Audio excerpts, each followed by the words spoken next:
Porque al menos 145 activistas de derechos humanos fueron asesinados el año pasado en Colombia, una cifra menor que la registrada en 2020, pero que evidencia así el repunte de la violencia tras el proceso de paz. La información la dio a conocer la Defensoría del Pueblo, que atribuye las muertes al accionar criminal de los grupos armados ilegales. Desde la firma de la paz con la extinta guerrilla de la FARC en 2016, los homicidios contra estos líderes sociales son recurrentes. Organizaciones denuncian que grupos guerrilleros, narcotraficantes y agentes estatales estarían detrás de estas muertes. Por ello, entonces, quiero saludar a nuestro primer invitado del día. Él es Leonardo González, coordinador del Instituto de Estudios para el Desarrollo y la Paz, mejor conocida como Indepaz. Gracias por estar con nosotros en Directo América de France 24. Leonardo, le pregunto cuál es la situación actual en materia de seguridad para los líderes sociales en Colombia y qué ha hecho el gobierno para detener estos asesinatos. Sí, muy buenos días. Muchas gracias. Pues en estos momentos la situación sigue siendo grave. Luego de la firma del acuerdo hace ya 5 años, tenemos estos reportes durante el año pasado, así como lo dijo la Defensoría del Pueblo, mínimo 145 personas, líderes y defensores de derechos humanos fueron asesinadas. Se cometieron 96 masacres, que es uno de los nuevos victimizaciones que se están presentando, y 43 firmantes de acuerdo de paz. De las 13.000 personas que han firmado el acuerdo de paz el año pasado, fueron asesinados 43 y 299 desde la firma del acuerdo de paz.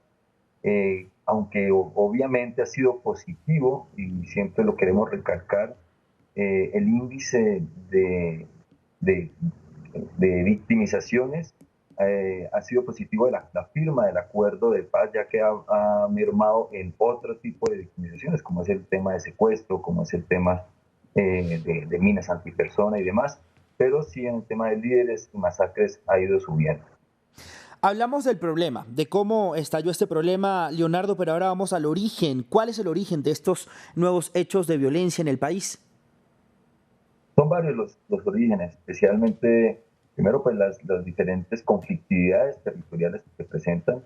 Como lo dice la Defensoría del Pueblo y lo hemos recalcado nosotros, esto no es en todo el país, son 3 o 4 zonas en donde se han ido presentando: el norte del Cauca, Catatumbo, el nordeste antioqueño, el sur del país, especialmente en la zona Pacífico, en Tumaco, en Putumayo. Son unas 4 o 5 zonas donde se presentan conflictividades territoriales. No es solamente por el tema de cultivos de uso ilícito, que por supuesto es uno de los agravantes y uno de los motores de este conflicto, sino también las diferentes rentas legales e ilegales que pueden tener los grupos armados, los diferentes intereses que se presentan en el territorio, intereses tanto de empresas legales como intereses especialmente de ilegales, y esta combinación con la resistencia que ha presentado las comunidades y los pueblos, especialmente indígenas, pues es lo que genera estas conflictividades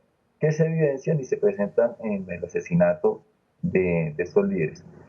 Uno, eso, y lo otro, pues la ausencia de una implementación del acuerdo de paz integral, de una manera integral, es no decir sectorizado, sino que se haya implementado tanto el punto 1, que es el que tiene que ver con tierras, que es muy importante, con el punto 4, que es el que tiene que ver con sustitución de cultivos de uso ilícito, con las garantías de participación. Entonces, la ausencia de implementación, las conflictividades territoriales y algo que es la cultura violenta que se ha tenido en el país durante tantos años para resolver conflictos, y lo resolvemos de una manera violenta, criminal, en donde las principales víctimas son las comunidades y los líderes sociales. Sí, es decir, Leonardo, entonces que en esas zonas y en esos departamentos va a ser casi que imposible implementar estos acuerdos de paz para que se disminuya la violencia.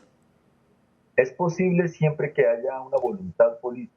Las comunidades lo han querido, las organizaciones sociales lo están exigiendo, están brindando, han firmado los acuerdos para poderlo hacer, pero no se ve una voluntad política real, una voluntad política clara de presencia integral del Estado. Solamente hay una presencia, en algunos casos, solo de la fuerza pública, y se requiere una presencia en temas de educación, para evitar el reclutamiento forzado, en temas de Sí. salud, temas de vías para que las campesinos puedan sacar los productos que no sean los productos solamente ilegales, que los únicos que les garantizan una sobrevivencia. Entonces, se requiere mucha más atención y una voluntad política por parte del Estado. Usted está hablando de Estado y política y precisamente ahí va dirigida mi próxima pregunta. ¿Temen que este año crezca entonces el número de asesinatos y de violencia en el país en un año electoral, teniendo en cuenta que en época electoral la violencia lamentablemente tiende a aumentar? Sí, lamentablemente esperamos que no sea así. El año pasado bajó en temas de líderes sociales. Esperamos que esa sea una tendencia. Para que sea una tendencia, pues mínimo tienen que ser 2 o 3 años para poder evidenciarla. Esperamos que sea así, pero como usted lo dice, en épocas electorales, pues las conflictividades se acrecientan y los intereses ya son también políticos. Probablemente, y las alertas tempranas de la Defensoría del Pueblo así lo han evidenciado, sea uno de los años también difíciles para el tema de la protección de los derechos humanos en Colombia. Leonardo, hay un tema que preocupa y también entristece. Hablemos de los niños asesinados. Un menor indígena, activista medioambiental, murió en los últimos días. ¿Qué dice sobre esta violencia que también está en contra de los menores? ¿Por qué atacan a esta población? Muchas veces y siempre en los conflictos armados los jóvenes son los principales víctimas y en este caso pues no ha sido la excepción. Un joven, un menor de 14 años fue asesinado, así como una niña de 10 años en Chocó, Sí. asesinada también. El menor hacía parte de la Guardia Indígena. Las comunidades indígenas tienen, digamos que en su cosmovisión, del respeto y la protección del territorio desde que son muy pequeños. Y ellos hacen parte de la Guardia Indígena, la Guardia Juvenil, y estaba en ejercicio de la protección del territorio cuando fue atacado por un grupo que presta seguridad al narcotráfico en este caso, y, y fue asesinado.